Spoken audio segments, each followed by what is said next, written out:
just seems like they're nothing. Well, and it's true across the NBA. I know we've had in the last two games two of the most, the biggest changes. But, Phoenix before they played us had the 24-point lead against Brooklyn and lost. I mean, every night there's one of those somewhere. Somebody's up 16 or 18. I mean, a lot of it's the prevalence of the 3-point shot. Comebacks are coming quicker and the whole thing. And so, and both ways, you shoot so many threes that if you're missing and the other team's making, it changes quickly. And I think the lesson that we have to learn just from the last two games is you literally got to keep playing for 48 minutes, both ends of the floor, and you can't get worried about the scoreboard. You can't take a lead and try to get cautious and run the clock down. You can't quit defending, and you can't be behind and hang your heads. I mean, you just got to keep playing and see where you end up at the end of the game. And I thought our guys did a really good job of that on Sunday. We just kept fighting. I mean, and the thing is, we talk about, oh, well, you turned it up. We played really hard in the first half, as I said after the game. We did.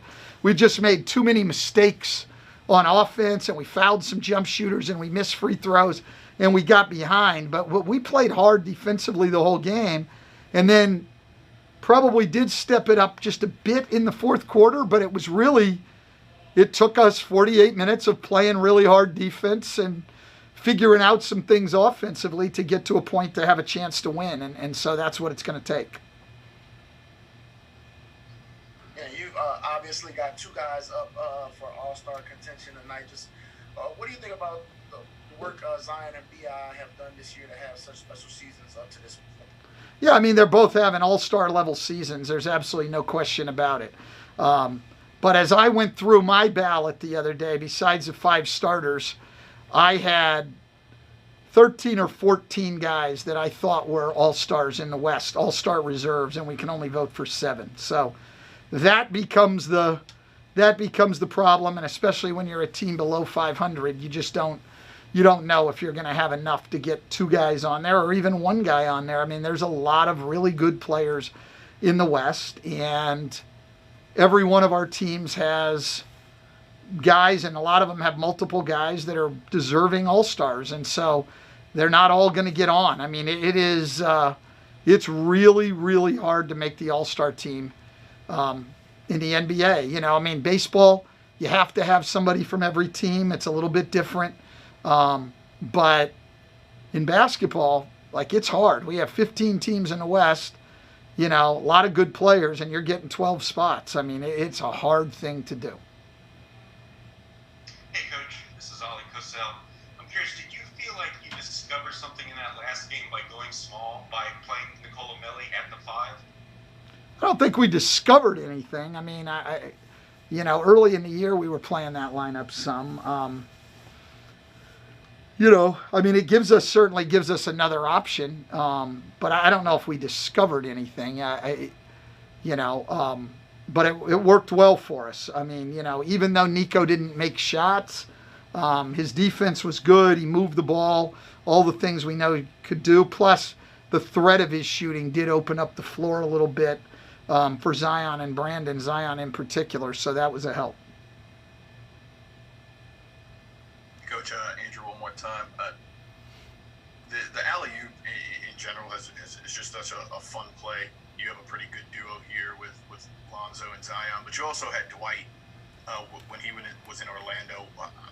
Can you just talk me through using him in that way and using so many lobs back when you had him?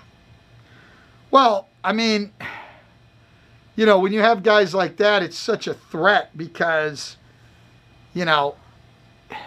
you can do things to take away the pocket passes and things like that, but when the ball's just going up in the air, it's hard. If you're not right between him and the basket, it's a hard play to stop, and it limits your pick and roll options defensively, that's for sure.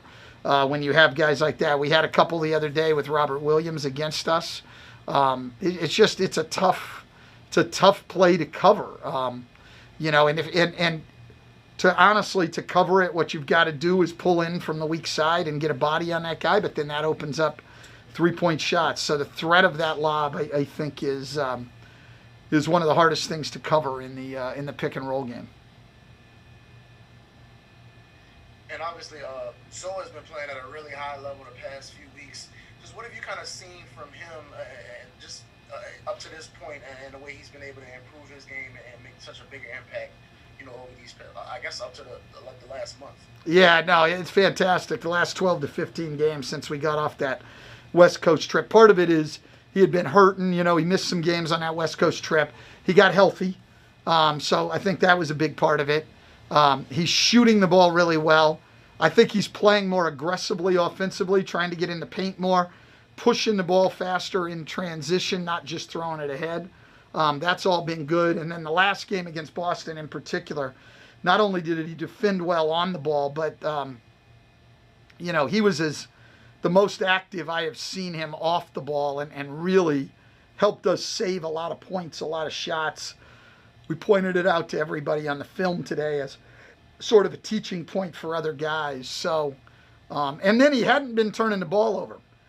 The other day he did turn the ball over. That was a problem, but he really hadn't been turning the ball over either. So, yeah, he's playing at a very, very high level, and we need that.